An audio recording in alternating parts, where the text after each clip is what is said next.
Lanjutan cerita novel 3 Harta Ayah Misterius Ternyata Seorang Bos Besar. Bab 176. Anak-anak sejak lahir tidak pernah berpisah dengannya. Tracy khawatir harus berpisah dengan mereka selama beberapa hari. Tracy harus mencari tahu siapa yang melakukan teror, tidak akan membiarkan siapapun menyakiti anaknya. Berpikir lebih rinci, tampaknya musuhnya hanyalah Axel, Yuni, Alice dan Beatrice. Axel dan Yuni telah dipenjara, tidak mungkin mereka melakukan hal-hal ini. Sedangkan Alice dan Beatrice, tidak peduli seberapa jahat dan kejamnya mereka, tidak akan berani melakukan kejahatan atas nama Daniel. Tapi kalau bukan mereka, siapa lagi? Dia masuk ke rumah sambil menelepon Gigolo. Tadi dia buru-buru keluar dan tidak membawa apapun kecuali ponselnya. Sekarang dia berencana untuk masuk ke rumah untuk mengemasi barang-barangnya, tinggal di hotel dulu, dan kembali setelah berhasil mencari tahu. Tracy yang sedang menelepon dengan kepala tertunduk, tidak menyadari bahwa ada sosok yang mengikutinya di sudut yang gelap. Di bandara Daniel baru saja naik ke pesawat, dan baru mengetahui bahwa nomor lain juga menerima panggilan tidak terjawab dari Tracy, juga ada pesan teks, cepat selamatkan aku. Wajahnya langsung berubah drastis, segera bangkit dan turun dari pesawat. Tuan Daniel. Thomas buru-buru mengikuti di belakang, apa yang terjadi?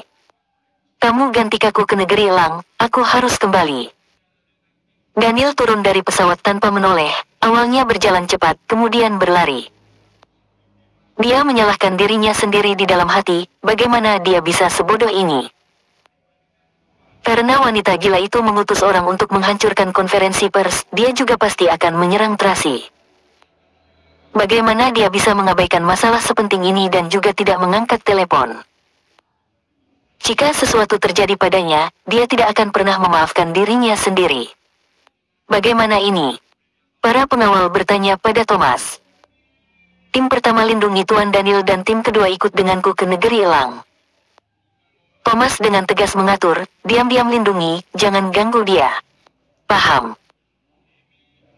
Tracy kembali ke rumah dan ketika hendak menyalakan lampu, dia tiba-tiba merasakan aura pembunuh di belakangnya, dia segera mengambil sepatu hak tinggi dan melemparkannya. Sepatu hak tinggi rusak. Pria itu mengelak dan dengan cepat menghindarinya. Tracy buru-buru memasuki rumah, menutup pintu dan menguncinya, lalu bersandar pada pintu. Bruk, bruk. Bro. Orang di luar menendang pintu dengan keras dan setiap kali pintu itu bergetar, Tracy terhentak ke depan. Tracy sangat ketakutan, dia menahan pintu dengan satu tangan dan mengambil ponselnya dengan tangan yang lain untuk menelepon polisi. Pada saat ini ada telepon masuk dari Daniel. Tracy buru-buru mengangkat, tolong aku. Tracy, di mana kamu? Aku di rumah. Fuck, aku bertanya di mana rumahmu? Aku. Sebelum Tracy selesai bicara, pintu ditendang hingga terbuka, dia dan ponselnya jatuh ke lantai. Sebelum dia bisa memungut ponsel, dia buru-buru bangkit dan mencoba melarikan diri, tapi ditendang ke lantai oleh pria berpakaian hitam. Ah! Mendengar jeritan Tracy, Daniel sangat cemas, tangannya gemetar, dia mengemudikan mobilnya seperti terbang rasanya. Siapa kamu? Kenapa ingin membunuhku? Tracy jatuh ke lantai dan merangkak dengan ketakutan. Pria berbaju hitam itu mengenakan topeng dan topi bebek, sehingga dia tidak bisa melihat wajahnya dengan jelas. Dia mendekatinya selangkah demi selangkah sambil membawa pisau tajam di tangannya. Jangan bunuh aku, Tracy gemetar dan memohon belas kasihan, aku akan memberimu semua uangku. Pria berbaju hitam itu tidak menghiraukannya, mengangkat pisau tajam, dan menikamnya dengan keras. Mami. Tiba-tiba terdengar suara melengking, dan tiba-tiba cahaya hijau berterbangan, mematuk pria berbaju hitam itu. Ah! Pria berbaju hitam itu memercikkan darah dari matanya, menjerit kesakitan, dan menikam penyerang di depannya dengan pisau di tangannya. Penjahat, penjahat. Rosie menghindar dengan gesit, mengepakkan sayapnya dan berputar-putar di udara. Rosie. Tracy buru-buru bangkit, mengulurkan tangan untuk mengambil Rosie, berbalik dan berlari ke kamar. Sialan. Pria berbaju hitam mengejarnya lagi. Tracy buru-buru mengunci pintu kamar, menggunakan lemari untuk menahan pintu, hendak melarikan diri dengan melompat keluar jendela sambil memegang Rosie, tapi ketika dia berada di sebelah jendela, dia teringat bahwa rumahnya ada di lantai 13. Bab 177. Ah. Tracy menangis, bagaimana ini, apakah hari ini dia akan mati di sini? Mami, kamu loncat, aku juga loncat. Rosie mempelajari adegan dari Titanic dan mendukung Tracy untuk melompat turun. Tentu saja kamu bisa lompat, kamu burung, aku bukan. Tracy ingin menangis. Di luar, pria berbaju hitam itu masih berusaha mendobrak pintu, mungkin pintu akan terbuka hanya dengan 2 dobrakan lagi. Tapi ini adalah lantai 13, dia pasti akan terluka jika melompat. Di satu sisi ada penjahat ganas, dan di sisi lain ada gedung tinggi. Kenapa tidak ada jalan keluar? Lompat, lompat, lompat. Rosie mengepakkan sayapnya sambil mendukung Tracy. Sudahlah, kalau mati, ya mati saja. Tracy memejamkan mata, menarik napas dalam-dalam, dan hendak melompat.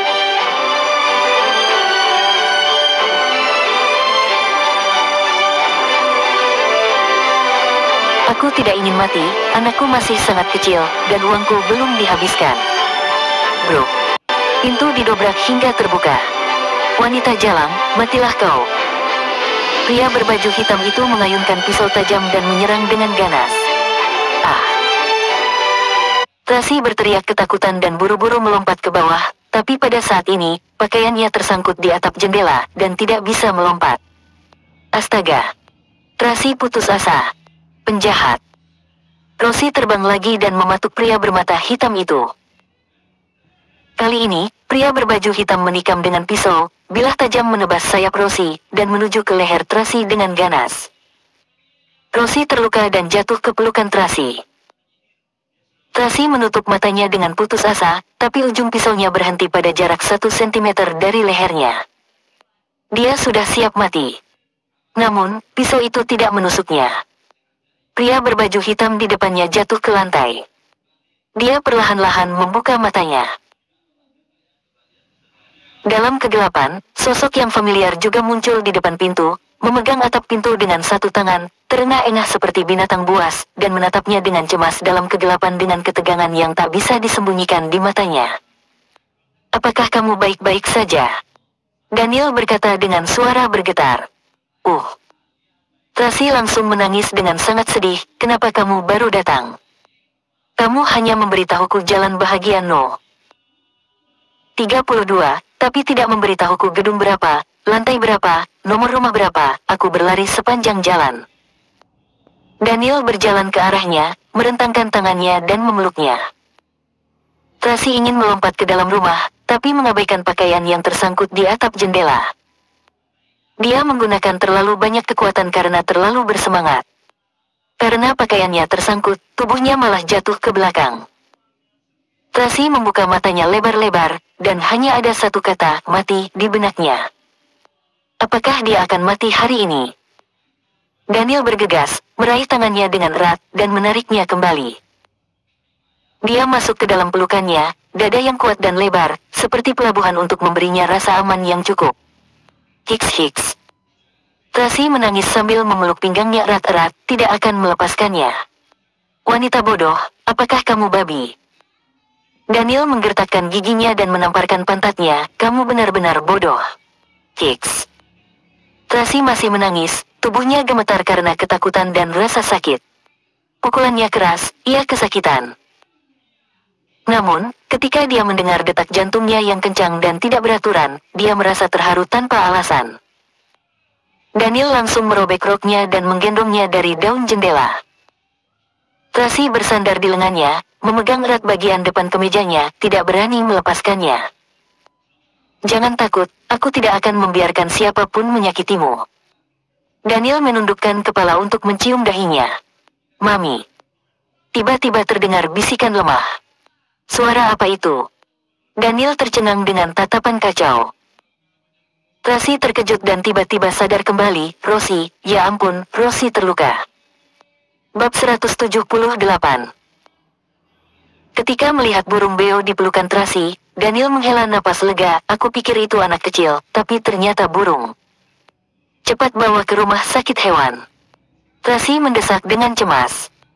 Sayap Rosie terluka dan sekarang sedang sekarat. Daniel berjalan keluar rumah sambil merangkul Tracy.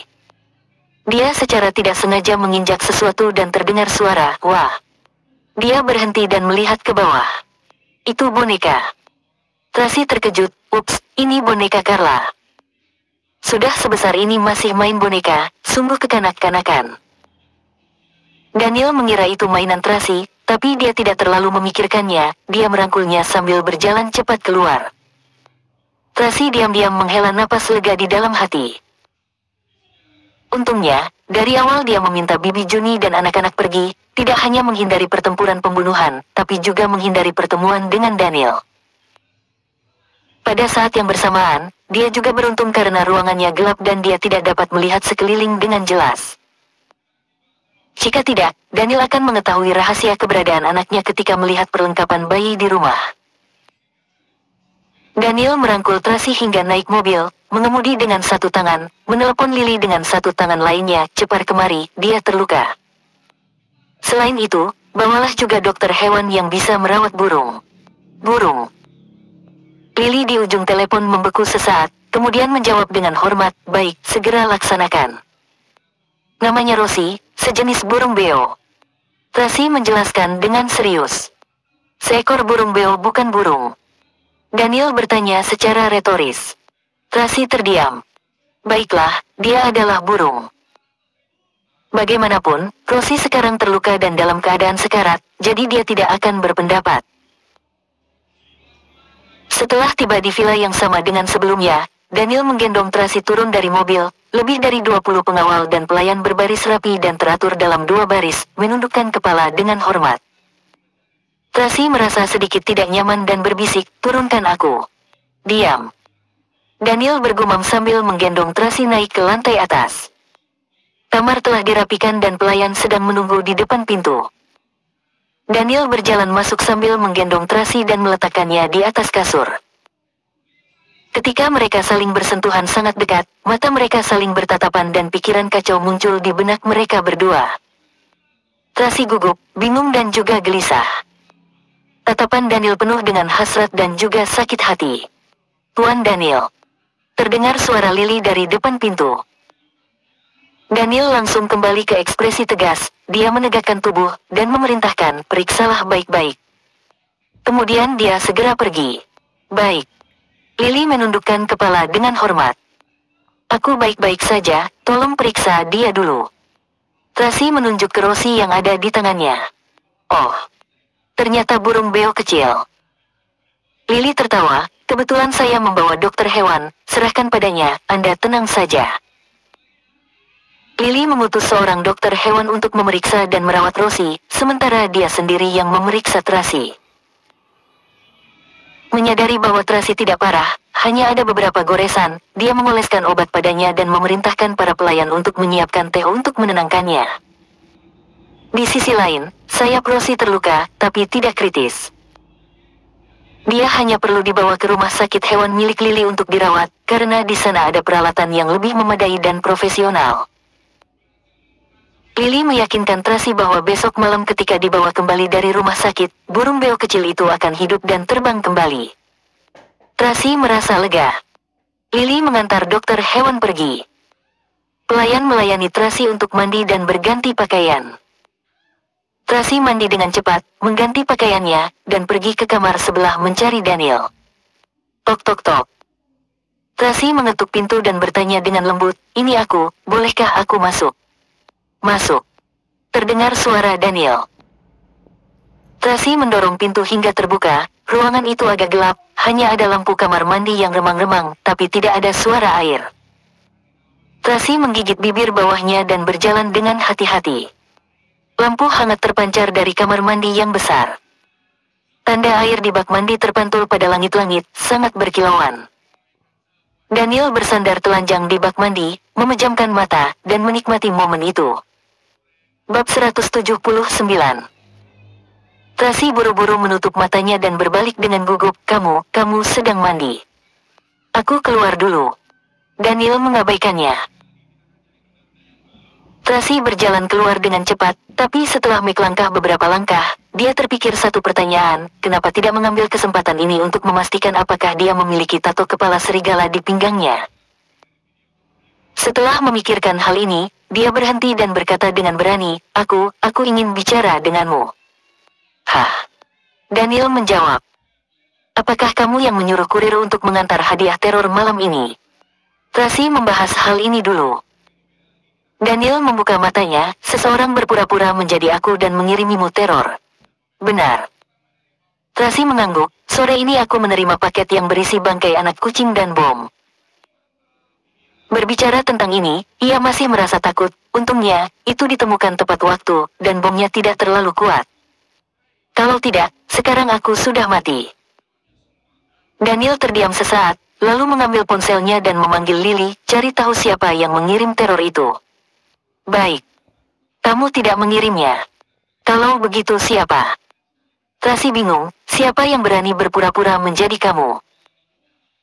Tidak aneh bahwa beberapa orang ingin menyakitinya, tapi aneh jika ada orang yang berani berpura-pura menjadi Daniel untuk menyakitinya. Sudah kusuruh orang untuk menyelidikinya, seharusnya kita akan segera tahu siapa dia. Daniel menyeka air dari wajahnya, apakah ada hal yang lainnya? Yang lainnya adalah kalung itu. Kamu masih punya waktu 1 hari lagi. Daniel tidak bisa berdiskusi sama sekali. Tapi, Tracy awalnya ingin memohon belas kasihan, tapi Daniel sudah menutup matanya, menyatakan bahwa dia tidak ingin mendengar lagi. Tracy mengerutkan bibirnya dan memelototinya dengan penuh kebencian. Orang ini berbaring santai di bak mandi, tidak bisa melihat tato di belakangnya sama sekali. Setelah berpikir sebentar, Tracy berkata dengan sengaja, Presdir Daniel, aku tidak mengerti kenapa kamu memaksaku untuk menandatangani perjanjian pelunasan utang. Apakah karena kamu menyukaiku? Tapi aku sudah punya pacar. Daniel mengerutkan kening dan bergumam, pergi. Benar, aku tidak membohongimu. Tracy menjadi cemas, pacarku tinggi, tampan dan memperlakukanku dengan baik. Setiap kali aku ada masalah, dia akan muncul tepat waktu untuk menyelamatkanku, dan dia. Kali ini siapa yang menyelamatkanmu? Daniel membuka matanya dan menatapnya dengan tatapan bodoh, dan juga terakhir kali, 2 kali sebelumnya. Ya, kamu juga telah menyelamatkanku berkali-kali, tapi dia berbeda. Tracy memikirkannya dan berkata dengan sengaja, dia adalah pacar pertamaku, aku tidak akan berpisah dengannya. Oh, lalu apa pekerjaannya? Daniel mengangkat alisnya. Dia. Tracy ragu-ragu sejenak, lalu berkata secara spontan, bidang pelayanan. Dia masih belum sepenuhnya yakin bahwa Daniel adalah gigolo, bagaimana jika bukan? Dia masih tidak ingin mengungkapkan identitas gigolo. Sehingga Daniel memiliki kesempatan untuk membalas dendam. Bidang pelayanan apa? Daniel membalasnya. Itu. Tracy tidak bisa berbicara dan juga tidak pandai berbohong, jadi dia membuat alasan, kenapa aku harus memberitahumu. Daniel terlalu malas untuk menghiraukannya, mengangkat tangannya dan membuat gerakan mengusir dengan cepat. Ketika merasa triknya gagal, Tracy tidak punya pilihan selain pergi dari sana. Namun ketika dia berbalik, lututnya tidak sengaja membentur dinding, sangat sakit hingga mati rasa, dia berteriak dan berjongkok di lantai sambil menggosok lututnya. Bagaimana bisa ada wanita bodoh sepertimu? Daniel tidak tahu harus berkata apa lagi, babi saja lebih pintar darimu. Hiks. Sakit sekali. Tracy berjongkok di lantai dan menangis, sakit sekali. Melihatnya menangis begitu sedih, perasaan Daniel melunak, kemudian dia bangkit dan berjalan mendekatinya. Tracy yang berjongkok di lantai, mendengar suara di belakangnya, matanya berbinar dan kesempatan itu tiba. Bab 180. Coba kulihat. Daniel membungkukkan badan memeriksa luka kaki Tracy, berdarah. Sakit sekali. Tracy bergegas membalikkan kepala ingin melihat pinggang belakang Daniel. Tetapi begitu ia melihat tak ada sehelai benang pun di tubuh Danichi, ia berteriak sambil menutup mata, Karu, kamu. Kenapa tidak memakai baju?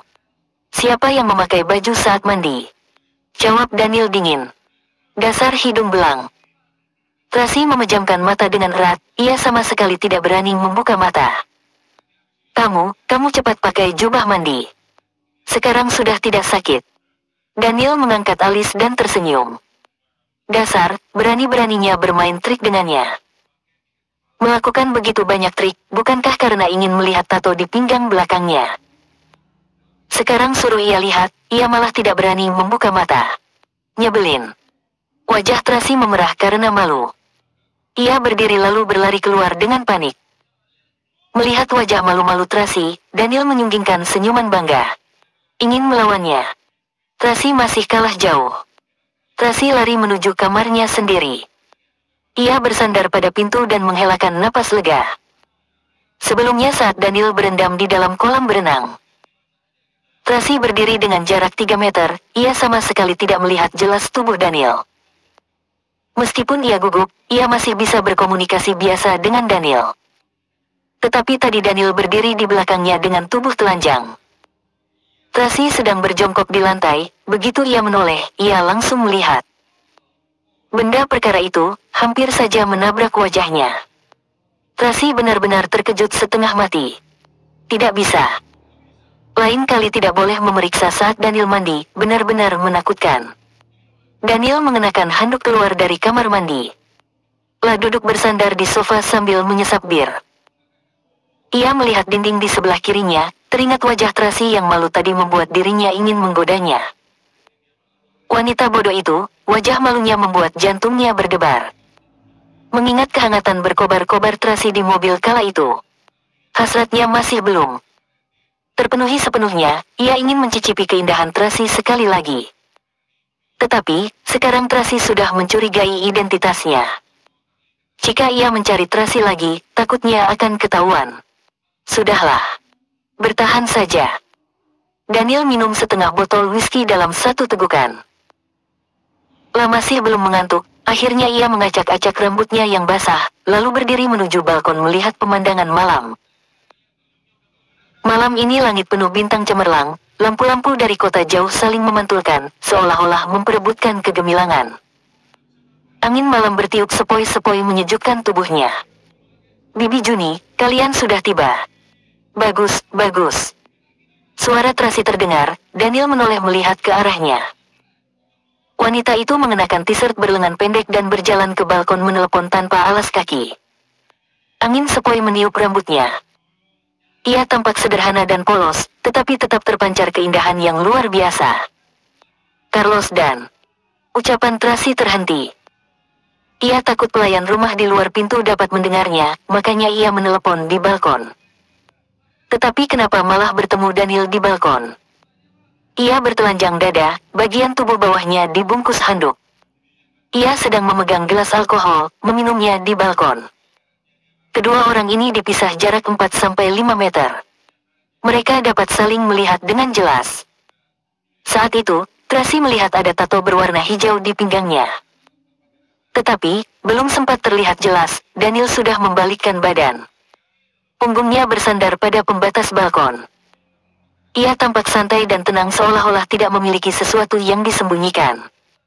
Tracy menelepon sambil bersandar ke pembatas balkon. Ia menjulurkan leher untuk mengintip, tetapi tetap tidak terlihat pinggang belakangnya. Sangat cemas, rasanya ingin sekali ke sana untuk memeriksanya langsung. Mami, Mami. Terdengar suara Charles, Carla memanggil Tracy. Tunggu sebentar. Tracy memegang telepon masuk ke kamar. Daniel menghembuskan napas lega. Tadi hampir saja wanita itu melihat tatonya. Untungnya ia sadar dan langsung membalikkan badan. Tetapi, ia sedang menelepon dengan siapa? Suaranya begitu lembut dan menggoda. Tadi saat sedang berbicara, rasanya ada menyebut nama Carlos, nama seorang pria. Siapa dia? Bersambung.